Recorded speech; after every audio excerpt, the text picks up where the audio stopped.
Самую высокую ценность на производстве, по словам специалистов, составляет не размер дохода, не рентабельность компании, не количество производимой продукции, а именно люди и их здоровье. Потому охрана труда, а также неукоснительное соблюдение техники безопасности на производстве так важны в каждой организации. Именно об этом говорилось на рабочем совещании заместителя министра по охране труда Юрия Мельникова и представителей различных производственных компаний. Мы проводим очередной семинар, посвященный теме охране труда. Тема эта актуальная, все вы прекрасно об этом знаете.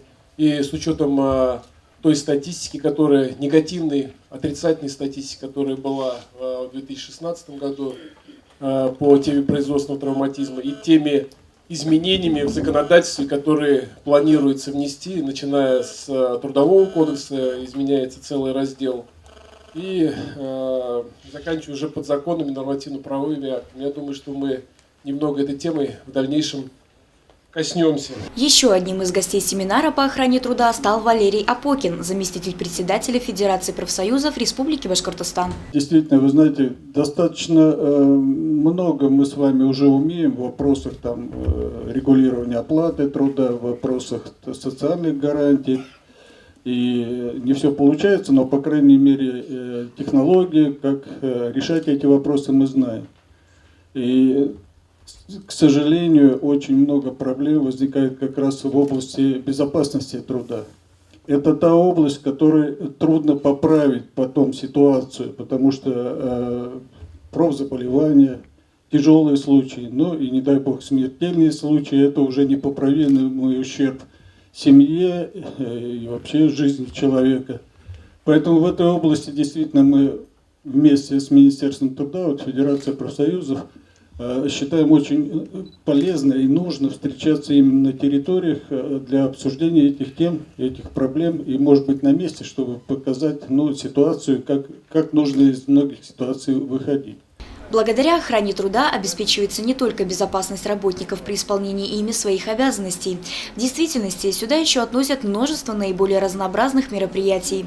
К примеру, профилактика какой-либо профессиональной болезни, полноценный отдых и питание специалистов во время рабочего перерыва, предоставление им нужной спецодежды, гигиенических средств и так далее. Кроме всего этого, еще должны быть выполнены социальные льготы и гарантии. Контролировать соблюдение данных важных элементов безопасного труда – задача представителей профсоюзов. По словам экспертов, профсоюзные организации на каждом производстве – необходимая часть охраны труда. Результаты общественного контроля показывают, что на предприятиях, где организован общественный контроль, хорошо и качественно поставлена работа по охране труда. Созданы соответствующие условия. Внедрена система управления охраной труда. Качественно проводятся медосмотры. Своевременно проводится специальная оценка условий труда. Проводится обучение, проверка знаний, инструктажи и стажировки. Изданы приказы о назначении ответственных лиц. Они прекрасно исполняют свои обязанности. В Федерации профсоюзов для организации общественного контроля создана целая структура. Это 17 технических инспекторов труда, это более 4000 комиссий, комитетов по охране труда, изданных уже в соответствии с 218 статьей Трудового кодекса непосредственно в организациях. И наша самая большая армия, наш мощный кулак, это 11 тысяч уполномоченных по охране труда. И уполномоченные по охране труда, как самое массовое звено и постоянно находясь среди работников, оказывают непосредственное влияние на вопросы безопасности. Помимо профсоюзных организаций на производстве, на семинаре была озвучена еще одна составляющая безопасного труда – это регулярность проведения инструктажей на рабочем месте.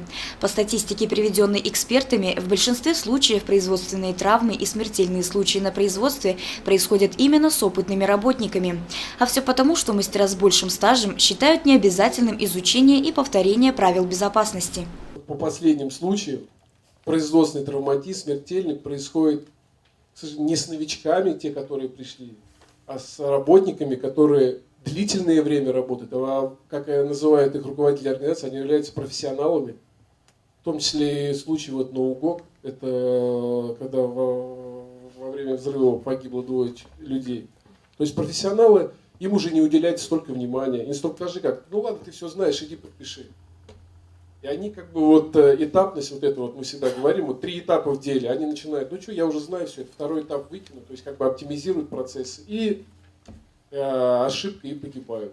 или там тяжелые травмы возникают. Поэтому мне бы хотелось бы, вне зависимости, стаж маленький, большой, новичок или профессионал, со всеми нужно заниматься. И не просто инструктажи проводить, идите распишитесь, и этого будет достаточно. Провести с какими-то практическими моментами, потому что свойство памяти, как забывание, никто его не отменял. Подводя итоги семинара, специалисты отметили, благодаря грамотному подходу к организации охраны труда в компании, правильному использованию разнообразных нематериальных методов стимулирования рабочих, последние получают соответствующую надежность, стабильность и заинтересованность начальства. Поскольку существует наиболее налаженная охрана труда, значительно снижаются производственные травмы текучих специалистов, что также благоприятно воздействует на стабильность всего производства. Евдокия Титаренко, Алик Кадыров, Любовь Карпова, телекомпания СТВ.